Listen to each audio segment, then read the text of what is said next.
Hoje nós vamos dar sequência aqui ao nosso estudo, tá certo? Falando a respeito, de novo, né? A gente viu que em todos os temas aqui que a gente tem trabalhado, Jesus ele sempre vai apontar para vigilância, tá bom? Então esse é o grande preparo que nós temos que ter para a sua vinda. Então o estudo anterior a gente falou a respeito de vigilância e juízo, tá certo?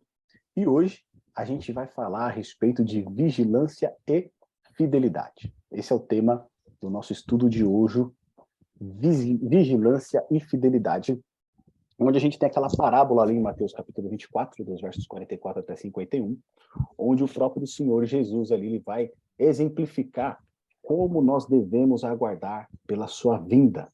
E ali ele vai contar a parábola dos dois servos, tá bom? Então, na nossa divisão aqui desse texto, né, que ele é curtinho, a gente tem 3 pontos aí para destacar. Primeiro, o contexto da parábola. Qual é o contexto que Jesus está, ele e os discípulos, quando ele conta essa parábola?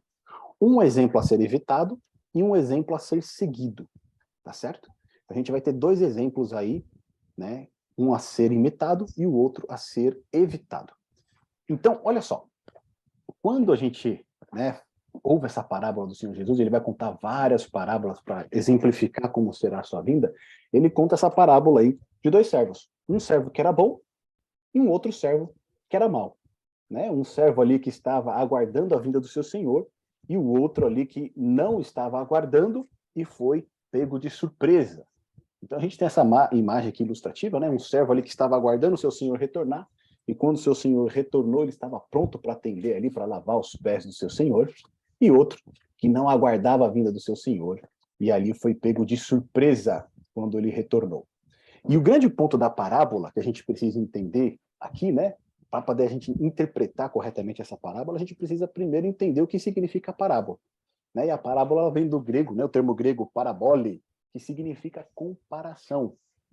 Ou seja, é uma noção de que uma coisa pode ser comparada a outra se for colocada ao lado desta, tá certo? Então, todas as parábolas que Jesus contava ali, qual que era o grande propósito dele? Ele é comparar questões espirituais através de lições cotidianas, coisas do dia a dia que eles tinham acesso, que eles poderiam comparar com as lições espirituais que Jesus queria ensinar.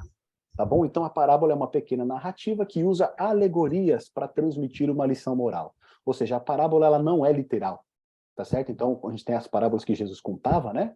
Nenhuma delas era literal, nem mesmo aquela lá de Rico e Lázaro.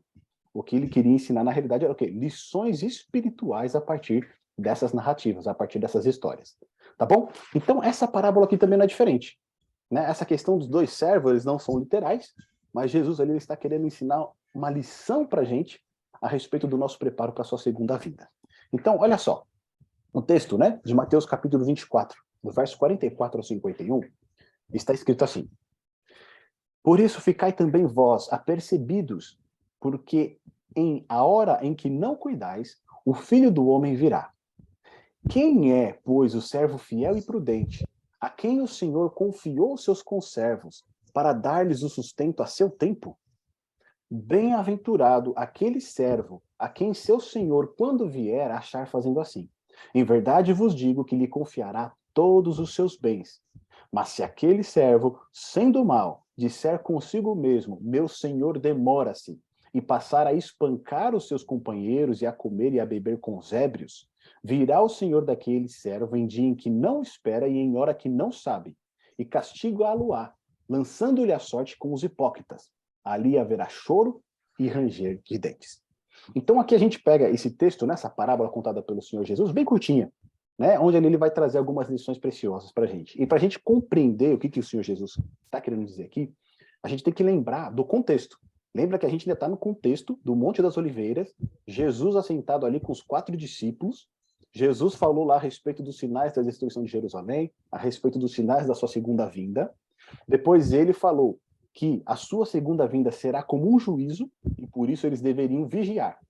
E agora aqui Jesus vai ensinar esses discípulos como eles devem o quê? Vigiar. Como eles devem estar preparados para a sua segunda vinda.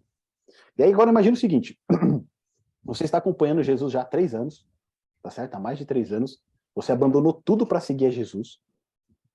E aí quando você pergunta para o Senhor Jesus quando será que ele vai estabelecer o seu reino, ele não te dá uma data para isso, e o que ele diz para você é que você tem que vigiar. Imagina, né? Você pega Pedro, André, João, Tiago, abandonaram tudo para seguir Jesus. Seguiram ele por 3 anos.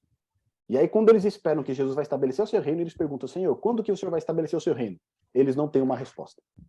É difícil, né? E o que Jesus fala? Vocês têm o quê? Que vigiar. Vocês têm que ser o quê? Estarem atentos, apercebidos. Porque a hora em que não cuideis, o quê? O Filho do Homem virá. E aí, como que a gente pode estar preparado, não sabendo quando será a volta do Senhor Jesus? Jesus, então, ele vai comparar. Vocês têm que ser o quê? Como um servo à espera do seu Senhor. E aqui é interessante porque a gente falou da parábola, né? Que é uma história que exemplifica uma lição espiritual.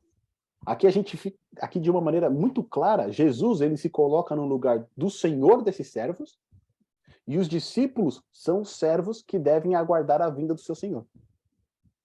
E diante desse contexto, né, do servo que aguarda o seu Senhor retornar, você vai ter 2 tipos de servos: aquele que é fiel e aquele que é mau. Tá bom? Então a gente vai usar outros 2 textos aqui para a gente compreender um pouquinho melhor essa ideia, né, do servo bom e do servo mau. Um vai estar lá em Lucas capítulo 12, do verso 35 a 41, onde Jesus ele praticamente repete a mesma história. Olha só o que está escrito lá em Lucas capítulo 12, a partir do verso 35 até o 41. Cingido esteja o vosso corpo e acesas as vossas candeias. Sede vós semelhantes a homens que esperam pelo seu Senhor, ao voltar ele das festas de casamento, para que quando vier e bater a porta, logo lhe abram. Aí olha que coisa interessante aqui. Jesus, quando ele vai usar a mesma ideia, né, quase a mesma história que ele contou lá em Mateus, aqui no relato de Lucas, o que Jesus vai falar? Que eles devem ser como servos, né, homens que esperam pelo seu Senhor ao voltar ele da onde? Das festas de casamento. E um texto interessante que a gente tem é de João, capítulo 14, do verso 1 a 3, né? Pouco antes ali de deixar os seus discípulos, Jesus, né, ele dá uma série de lições. E uma delas é essa clássica aqui de João 14, verso de 1 a 3, onde ele diz, né, não se turbe o vosso coração. Crede em Deus, crede também que em mim. Na casa de meu pai há muitas moradas, né? E se não fosse assim, eu vou-lo teria dito, pois vou preparar-vos lugar, e quando eu preparar o lugar, voltarei e os tomarei para mim mesmo, para que onde eu estiver estejam o quê? Vocês também. Então aqui, Jesus, quando ele diz essas palavras para os discípulos, em que ele vai deixar eles por um momento, né? Ele vai para a casa do Pai e vai preparar lugar para eles. Mas quando tiver tudo pronto, ele vai retornar para buscar esses discípulos. Jesus está falando o quê? A respeito da sua ascensão, de um tempo que vai passar, né, em que ele ascendeu ao céu, mas que depois ele vai retornar. E esse movimento que Jesus faz de ir para o céu e depois retornar, ele compara como se fosse um casamento antigo, lá do Oriente. Tá certo? O casamento no Oriente era comparado de como é que ele acontecia, né? O noivo, ele desposava a noiva, né? Eles ali já entravam num contrato ali nupcial, depois ele saía e ia preparar um lugar para eles. Então ia preparar a casa, ele ia trabalhar, ele ia construir a casa, ele ia preparar tudo. Depois que estivesse tudo certo, o que acontece? Ele retorna para então, enfim, né, tomar a esposa nas suas mãos e levar para a casa deles. Então esse movimento que, né, que o noivo fazia no casamento do Oriente é o mesmo que Jesus faz aqui, quando ele relata em João 14. E quando ele conta essa parábola, é a mesma história. Sede vós semelhante aos homens que esperam pelo seu Senhor a voltar ele o quê? Das festas de casamento. Para que quando vier e bater a porta, logo lhe abram. Bem-aventurados aqueles servos a quem o Senhor, quando vier, os encontre vigilantes. Em verdade vos afirmo que ele há de cingir-se, dar-lhes lugar à mesa e, aproximando-se, os servirá. Quer ele venha na segunda vigília, quer na terceira, bem-aventurados serão eles, se assim os achar. Sabem, porém, isto: se o pai de família soubesse a que hora havia de vir o ladrão, vigiaria e não deixaria arrombar a sua casa. Ficai também vós apercebidos, porque a hora em que não cuidais, o Filho do Homem virá. Então ele repete a mesma história aqui, tá certo? Mudando poucas coisinhas, mas ele conta a mesma história. O que ele espera dos seus servos? Que eles estejam o quê? Preparados, que eles estejam prontos para o seu retorno, não importa quando seja. E aí no verso 41, olha que coisa interessante. Pedro, ele vai fazer uma pergunta. Olha lá, Pedro. Então Pedro perguntou: Senhor, proferes esta parábola para nós ou também para todos? E aí, o que vocês acham? Será que Jesus está se dirigindo somente ali aos discípulos ou ele está falando para todos? para todas as pessoas. Né? Na continuação desse mesmo capítulo 12, olha o que vai estar escrito lá para a gente. Ó. Agora do verso 42 a 59, porque Jesus ele vai complementar essa história que ele acabou de contar. Então ele diz assim, ó, disse o Senhor, quem é, pois, o mordomo fiel e prudente, a quem o Senhor confiará os seus conservos para dar-lhes o sustento a seu tempo? Percebe? Olha o que ele está falando aqui para a gente. Bem-aventurados, de novo ele fala, né? Bem-aventurados, aquele servo a quem o seu Senhor, quando vier, achar fazendo assim. Verdadeiramente vos digo que lhe confiará todos os seus bens. Mas, se aquele servo disser consigo mesmo, meu senhor tarda em vir, e passar a espancar os criados e as criadas, a comer, a beber e a embriagar-se, virá o senhor daquele servo em dia em que não espera e em hora que não sabe, e castigá-lo-á, lançando-lhe a sorte com os infiéis. Aquele servo, porém, que conheceu a vontade de seu senhor e não se aprontou, nem fez segundo a sua vontade, será punido com muitos açoites. Aquele, porém, que não soube a vontade do seu senhor e fez coisas dignas de reprovação, levará poucos. Mas aquele a quem muito foi dado, muito lhe será o quê? Exigido. E aquele a quem muito se confia, muito mais lhe pedirão. Então olha que coisa interessante aqui, né? Pedro pergunta, Senhor, o senhor profere essa parábola somente para nós ou para todos? E aí Jesus está dando a resposta. Ou seja, ele considera os discípulos o quê? Servos. Tá certo? E ele aqui se identifica como o Senhor dessa parábola. E aí no verso 45 ele diz, ó, eu vim para lançar fogo sobre a terra, e bem quisera que já estivesse a arder. Tenho, porém, um batismo com o qual hei de ser batizado, e quanto me angustio até que o mesmo se realize. Supondes que vim para trazer paz à terra? Não, eu vou-lo afirmo, antes divisão. Porque daqui em diante estarão 5 divididos numa casa, 3 contra 2 e 2 contra 3. Estarão divididos pai contra filho, filho contra pai, mãe contra filha, filha contra mãe, sogra contra nora e nora contra sogra. Disse também às multidões, olha a resposta dele aqui. Ele está falando com os discípulos, mas também, o que está junto ali dos discípulos? Multidões. Isso responde àquela pergunta que Pedro fez. É para os discípulos, mas também é o quê? Para todos. Que nem colocaram aqui no chat, tá certo? Quando vê desaparecer uma nuvem no poente, logo dizeis que vem chuva, e assim acontece. E quando vê soprar o vento sul, dizeis que haverá calor, e assim acontece. Hipócritas, sabeis interpretar o aspecto da terra e do céu, e entretanto não sabeis discernir esta época? E por que não julgais também por vós mesmos o que é justo? Quando fores com teu adversário ao magistrado, esforça-te para te livrares desse adversário no caminho, para que não suceda que ele te arraste ao juiz, o juiz te entregue ao meirinho e o meirinho te recolha à prisão. Digo-te que não sairás dali enquanto não pagares o último centavo. Então, meus amigos, esses 3 textos que a gente acabou de ler, eles se complementam, tá certo? Porque Jesus ele começa com a parábola lá em Mateus 24, no verso 44 a 51, tá certo?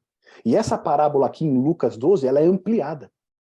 Então Jesus ele está falando no mesmo contexto, o contexto da sua segunda vinda, ele se coloca como o Senhor, e esse Senhor ele vai ter 2 tipos de servos.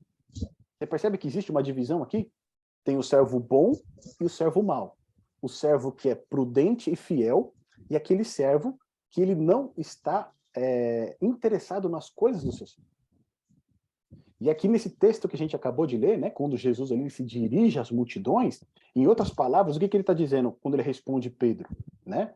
Olha só, o que eu estou falando para vocês é para todo mundo, mas principalmente para vocês que são meus discípulos. Por quê? Porque lá no verso 48 ele disse, né? Olha lá, mas aquele a quem muito foi dado, muito lhe será o quê? Exigido. E aquele a quem muito se confia, muito mais lhe pedirão. Ou seja, todos nós que somos chamados a sermos discípulos de Jesus, cabe o quê? Uma responsabilidade maior sobre nós. Porque muitas vezes a gente está recebendo um conhecimento de coisas que muitas pessoas ainda não têm. Tá certo? Ou seja, apesar desse alerta ser para todas as pessoas, cada um de nós temos o quê? Uma responsabilidade maior. E o trato que Jesus tem conosco aqui é ele sendo o Senhor e nós sendo o quê? Servos. E nessa posição em que nós nos encontramos, né, de servos, Cabe a cada um de nós sermos servos prudentes e fiéis, ou então sermos servos maus. Né? E é interessante esse ponto, porque o servo, apesar de às vezes estar traduzido como escravo, né? Às vezes está traduzido como mordomo, a ideia do servo, lá nos tempos de Jesus, era de um administrador, tá certo? Era como se ele fosse realmente um mordomo ali, ou uma governanta, né? Um governante ali da casa. Ou seja, ele tinha responsabilidades de cuidar de todas as coisas do seu senhor. Ele cuidava de outros servos, né? Que estavam sob a responsabilidade dele, e ele tinha esse dever de agir como se fosse o próprio senhor. Principalmente quando o senhor às vezes viajava, né? Ele ia para longe, conforme Jesus contou aqui na parábola, e ele colocava um servo sobre a responsabilidade. Esse ali, ele tinha que cuidar dos outros conservos, né? Dando o alimento deles na hora certa, dando o pagamento no momento certo e cuidando para que todas as coisas caminhassem de acordo como o seu senhor gostaria que fosse.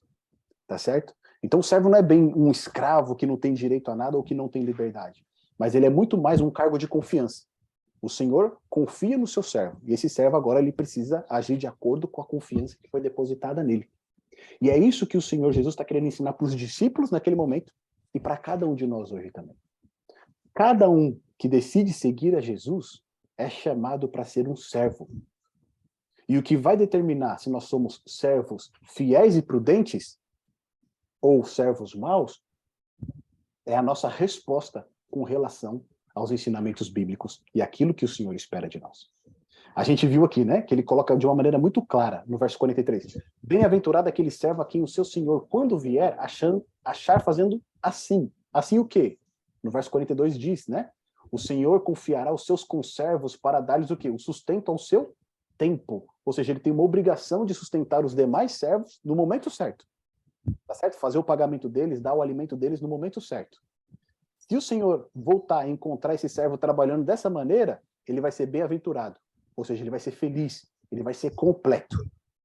Porém, no verso 45, mas se aquele servo disser consigo mesmo, o meu Senhor vai demorar para vir, tá certo? Ele não vai voltar agora. E passar assim a espancar os outros criados e criadas, a comer e a beber e embriagar-se, virá o Senhor daquele servo em dia em que ele não espera, na hora em que não sabe, e o que acontecerá? Castigá-lo-á, lançando-lhe a sorte com os infiéis. É interessante que o texto que a gente leu lá de Mateus 24, olha só, no verso 51, né, o que ele diz?